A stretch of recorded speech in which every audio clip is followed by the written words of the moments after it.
Starting a business from scratch is really difficult. In fact, for a lot of people, it might make more sense to look at purchasing a franchise instead of starting from the ground up. That is why I have a franchise matchmaker with us today. She is going to dig into the benefits and the downsides of purchasing a franchise to help you determine whether it might be a good fit for you.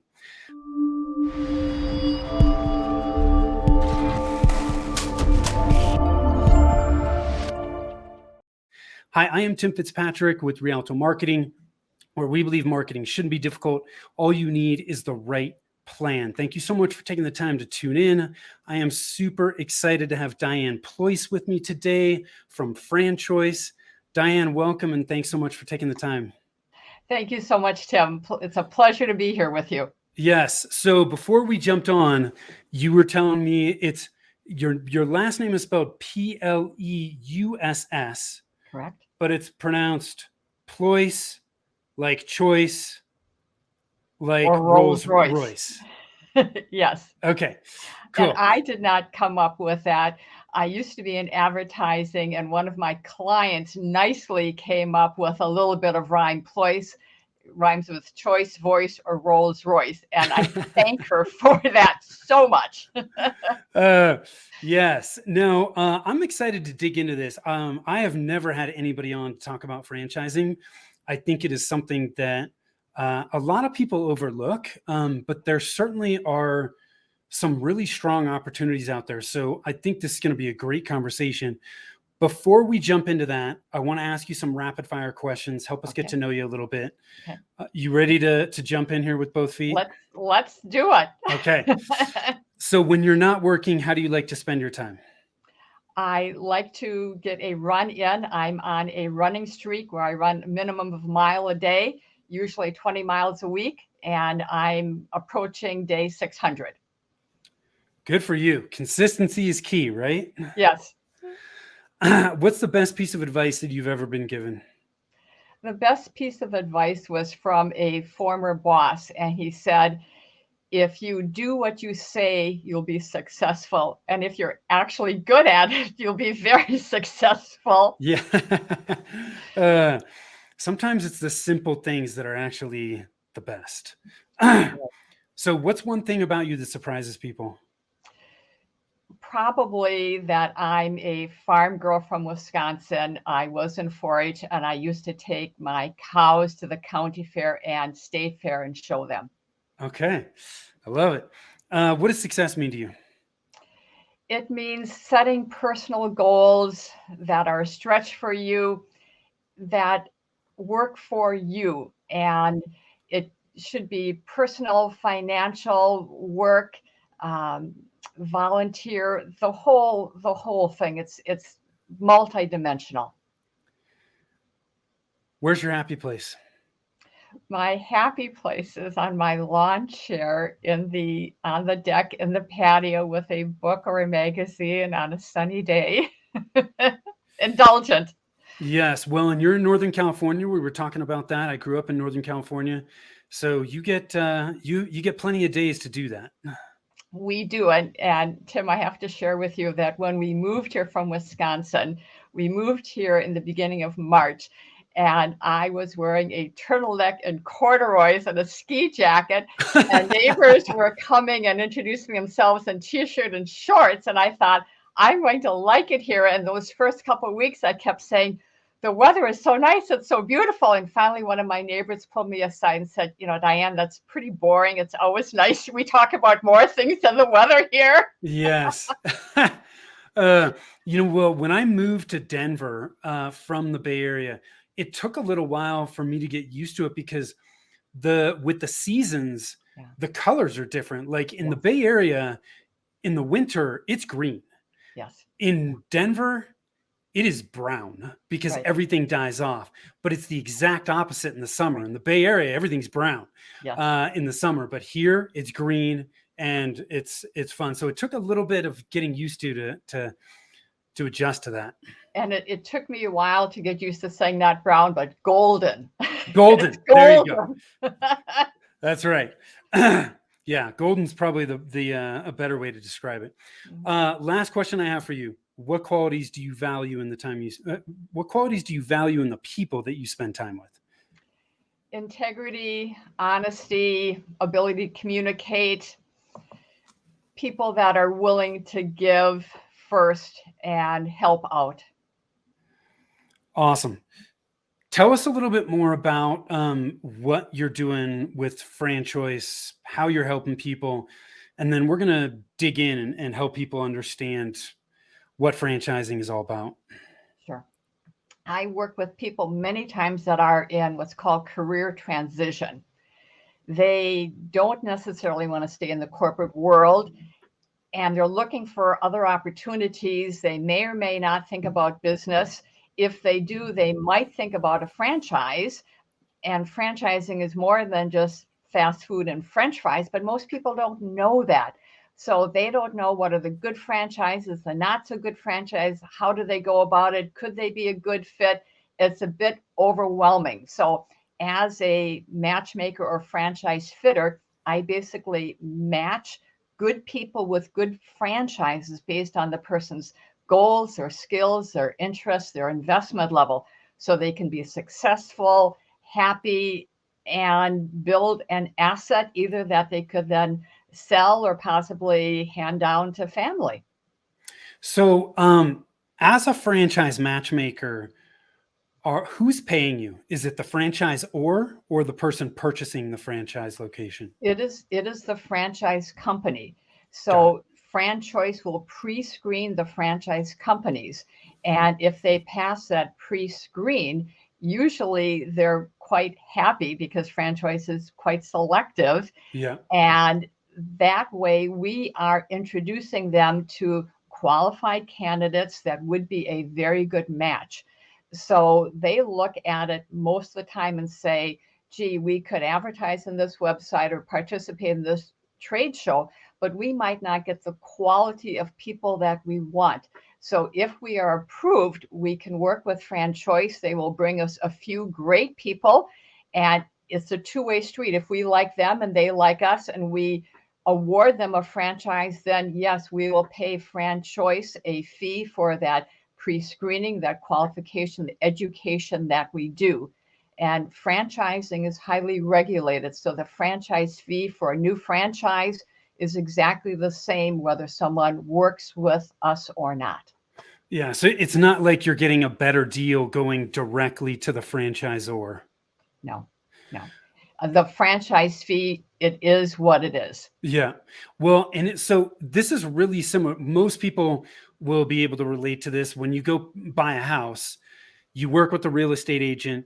You're not paying the real estate agent. The seller is paying the real estate agent. So there aren't any fees coming out of your pocket. You're not getting in the case of a franchise, you're not getting a better deal by going direct. But I think the benefit in working with someone like you is that you have somebody that's really invested in looking out for your interests, because you don't want to pair somebody that's not going to be a good fit. No, and I've been doing this now for 17 years and hopefully have a good reputation. I love when franchise companies call me, for example, after the national convention, and they'll say, remember Bob, remember Mary? Well, they were the rookie of the year, or they're now in the president's club. And they'll say, you probably want to give them a call and congratulate them. And then they'll say, oh, and by the way, introduce us to more good people just like them. So they remember exactly where their good people came from. Awesome. Let's jump into this. So Okay. you touched on this a little bit, but let's dig a little bit deeper. What types of people tend to be good fit for being a franchisee? Thank you for that question, Tim. Yeah. I've identified actually 5 categories of people. The first one is the people that I call 50 plus and downsized or disillusioned.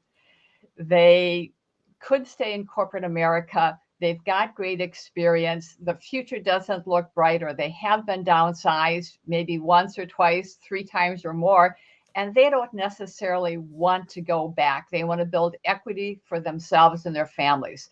So they look at a franchise as an option. And many times with those folks, they'll take a dual path. They'll look at a job and they'll also look at a business. They may know what the job looks like, but they don't know what the franchise opportunity looks like.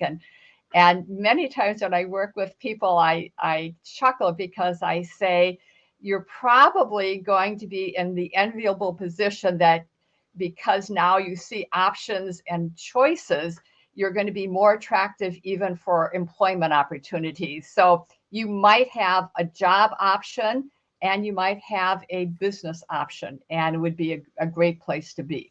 So that's one person or one type of category. Yeah. Another person that I work with, I called employed but nervous. And they tend to be in a company where there's downsizing going on. So one department might be hiring, but another department might be laying off. And they've dodged the bullet so far, but they know their neck could be next. So they want to keep the job, but they want to diversify. They want to have a safety net. They want to have another revenue stream as a bit of a protection mode. So usually they will do what's called a manager-run business. So they'll keep the job.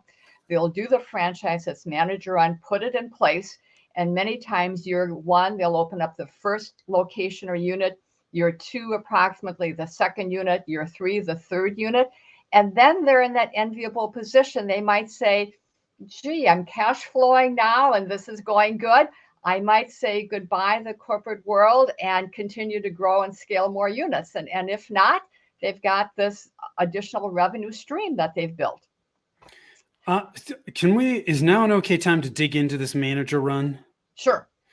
Because this is interesting, because I think a lot of people don't think about this. There are a number of franchises out there where they, like, when you buy in, they are expecting you to be there and run it.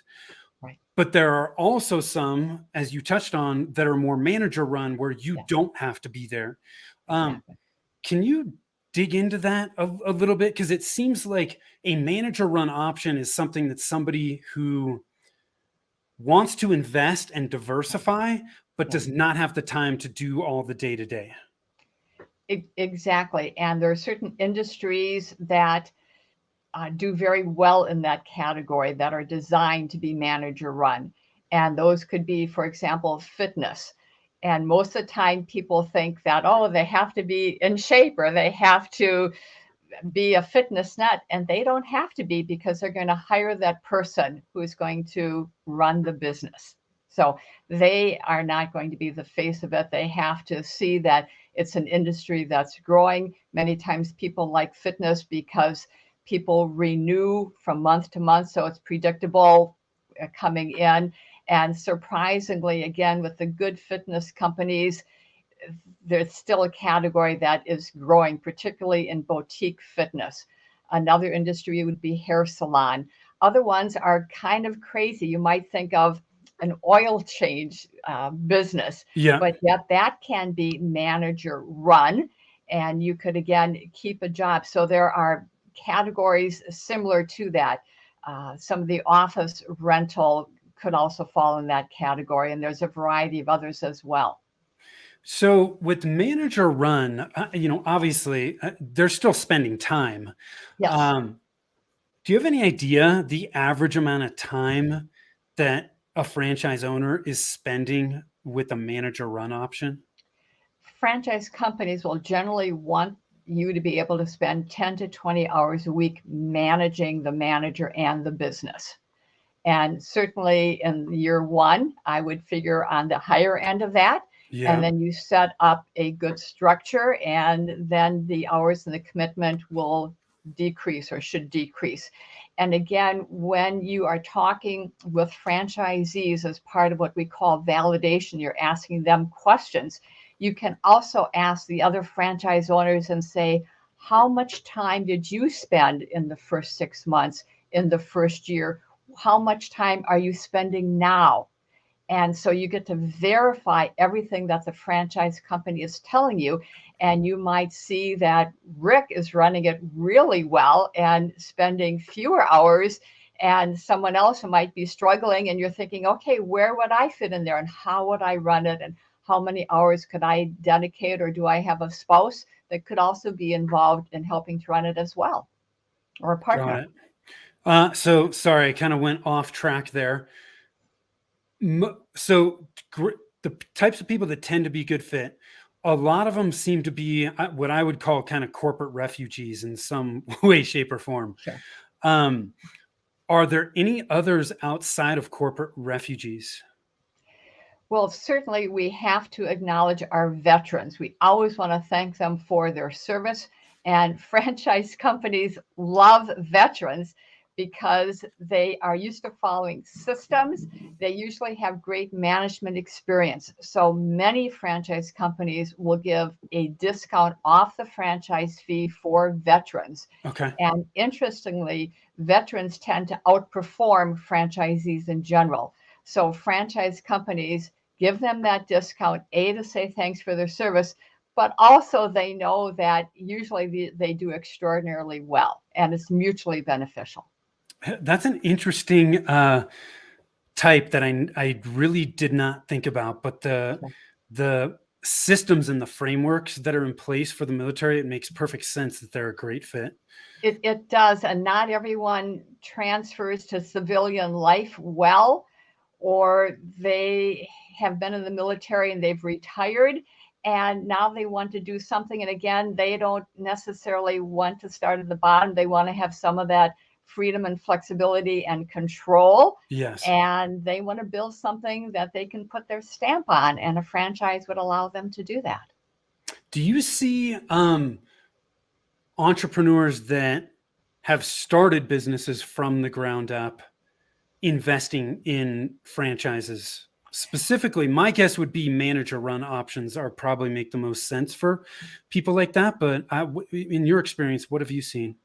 I've seen both. I've worked with people who have built businesses themselves, and they've come to me and they said, this time I want to buy a franchise. And I quiz them pretty hard because my concern is, will they follow the systems and the infrastructure, or are they used to creating everything themselves? Yes. And the people I've worked with have said, no, I've done it. I know how much work it takes. I have an appreciation for it. I want to get down the road further and faster this time. I see there's value in that franchise fee. So I know I can do it, but this time I want something that's faster, easier, bigger, better, and that I should be able to sell at a higher multiple. So they've been successful owners in the past. And again, not everyone would translate well because not everyone would want to follow a system. There are some what I call Renaissance people that want to do everything themselves, but sometimes after they've done it and they know how hard it is, how fraught it is, Yeah. they go, I know I can, but I don't want to this next time. Yeah. So what are the benefits and downsides of owning a franchise?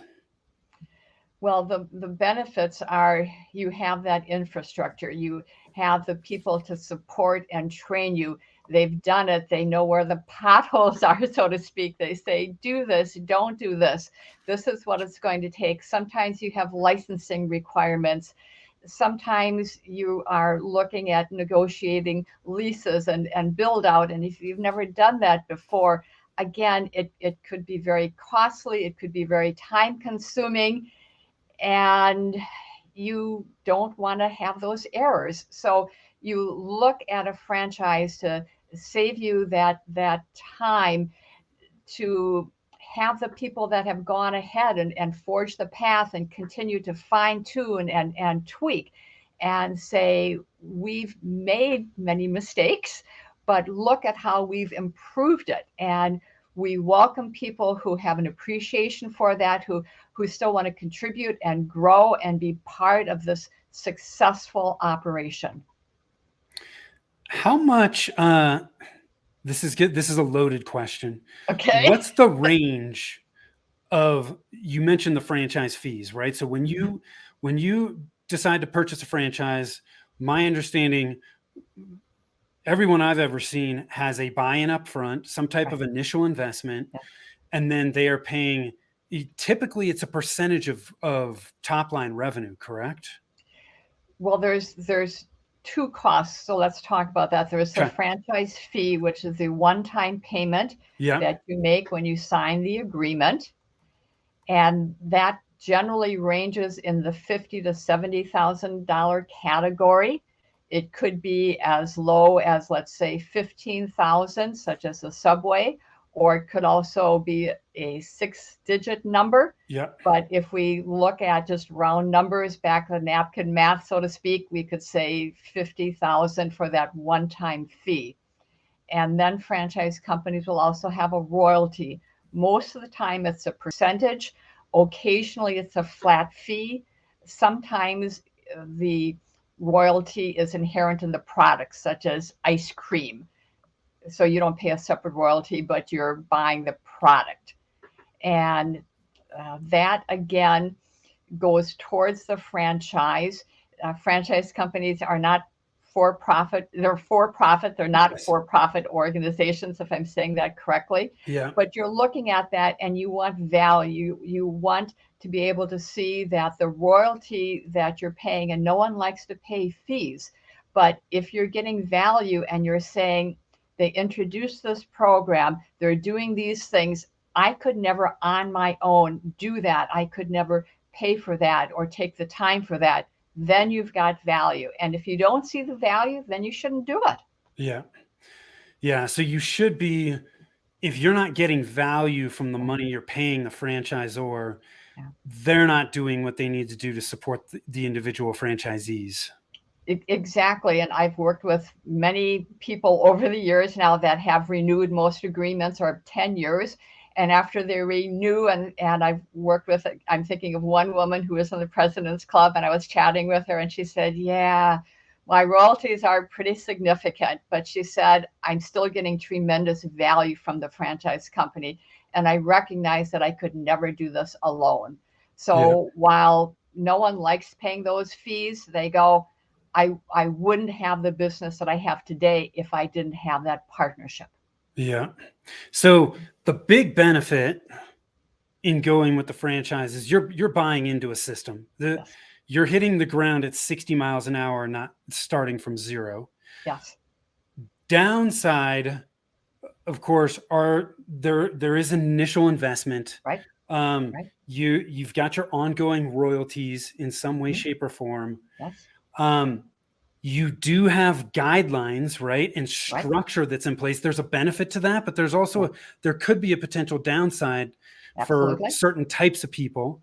Sure. Are there any other benefits or downsides that we haven't touched on? One benefit, I think, is the franchise community. So people sometimes minimize that, and they are introduced to their fellow franchisees. They go through training. They say, man, these people are helpful. They're giving. They're in the same boat as me. We're all working together. And sometimes when people come out of the stereotypical corporate world, one person succeeds sometimes at the expense of someone else. And here you could be a fellow franchisee in Denver, and I'm here in the Bay Area, and we can both succeed and we can both help each other. And to me, that's a huge benefit. Many franchisees will go to the national convention. They'll fly out earlier, they'll stay longer, their family will go, and the families become friends and the kids know each other. And one time I was talking to one franchisee in California, and their corporate office or the franchisor was on the East Coast, and I was quizzing them about a variety of different things and asking about the support, and they finally looked at me and said, Diane, look, you know, everything is fine. The franchisor supports us, all is good. But we have a great group of franchisees here in California, and we've got questions. We usually call someone else in our little group first, and if we can't figure out, then we call corporate because we know they'll have the answer. But we've got this close-knit group here, so we'll work with them first. And that's certainly not unusual. So you, in the right franchise environment, you basically have a built-in mastermind. You could, excellent. I've not thought of it that way, Tim. That's a great description. Yes. And not everyone contributes. Again, one time I went out And I have the tendency to call franchisees that are local and introduce myself and say, can I spend a little time with you and get to know you, because I'm matching people and I want to know some of those nuances. And one time I went out and I met this person who had been a CPA. And while I was there, a corporate call for a monthly check-in call. And he was very polite. He just said, things are fine. I have no questions. Talked to him for 5 minutes and said, give the rest of my time to someone else who needs it. And so he was doing well. He was confident. He wasn't this particularly sharing kind of person, but he was still running a good business. So it's difficult to have a conversation these days without talking about the pandemic. Right. How has COVID affected franchising? Well, here, I think we have to look at what we hear in the media and take that with a grain of salt, if you will. Mm-hmm. Certainly, when we look at the fast food establishments and the restaurants, it has had a major effect and has altered menus, has increased drive-through, has had an effect on employees. And certainly that has been very challenging for them. On the flip side, there are a number of business and industries that were deemed essential and that thrived actually during the pandemic. Yeah. I would say that first month or two, everything was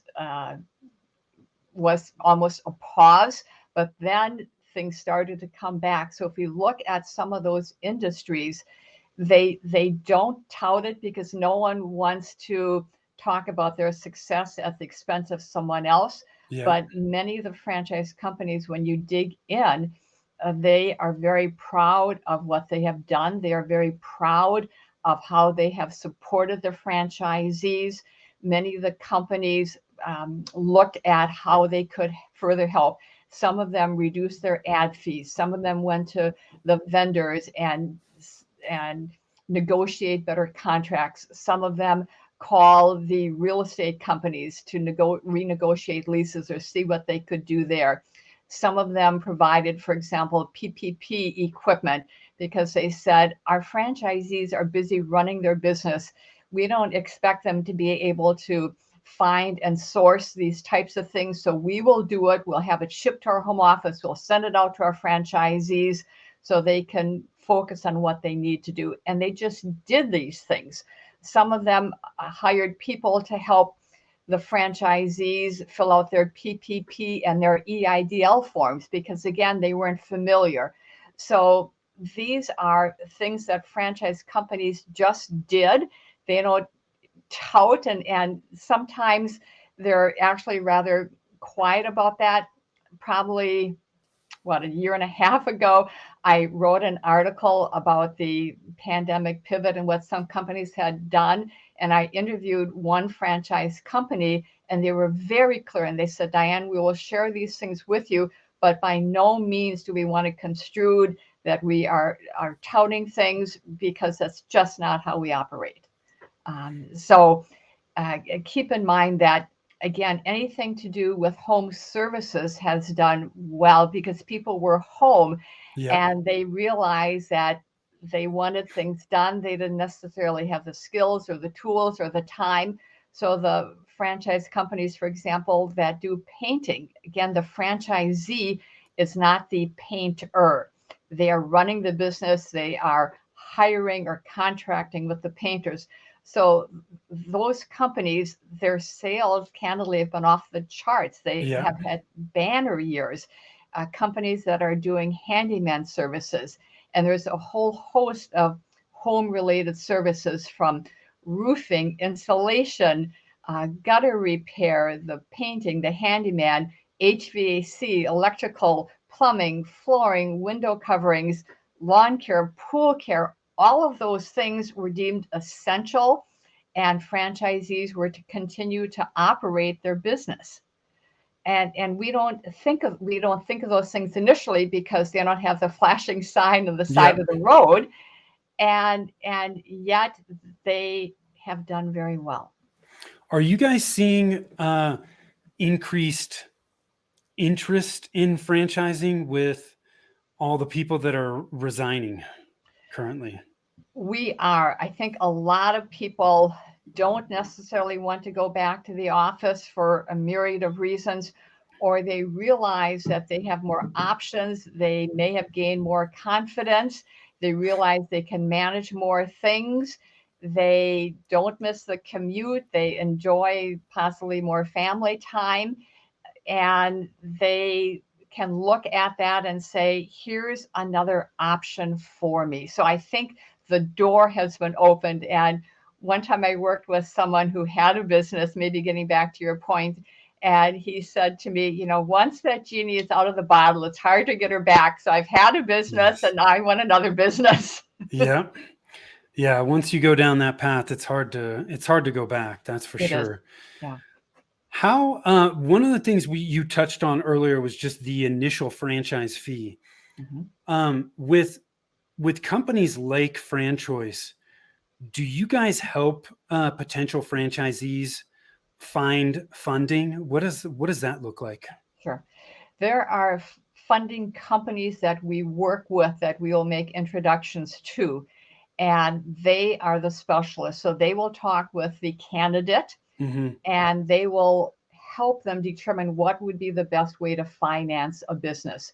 So they may want to do an SBA loan. They may want to do a home equity line of credit. They may want to use retirement funds and do a rollover program where they can invest in the business with no penalty and actually some tax advantages. It's not something that people can do individually, but they can learn about that. They can be educated. Yeah. So again, most of the time, people don't come with a bag of cash and purchase a business and pay for it outright. Most of the time, it's just like your house example. They come to us and they have some savings or retirement that they can use, and they will finance the balance. So if they can have 25 or 30% skin in the game, as we say, they can finance the balance. I would assume too that compared to a franchise, compared to starting a business from scratch, it is easier to get financing for a franchise location than starting from scratch, because the banks know, hey, this is a known entity, and it's not nearly as risky. Is that an accurate assumption? It is an accurate assumption. There is a registry where franchise companies can be listed. And again, the funding companies work with a number of banks, and they know who has an appetite, which is their term, for different franchise options. So they can basically look at that person and say, we know that this bank or this bank or this bank might be interested. So let's talk to those folks and see what kind of terms and conditions they have. Otherwise, I've had people who've come to me and they're just bewildered because they say, I've worked with this bank. I've banked with this bank for 20 years. I haven't missed a mortgage payment. I used to get oodles of solicitations for credit cards or home equity lines of credit. And now I want to borrow money for a business, but I don't have a track record, so they aren't lending me money. Yeah. And most of the time people are, as I said, are just flabbergasted at that.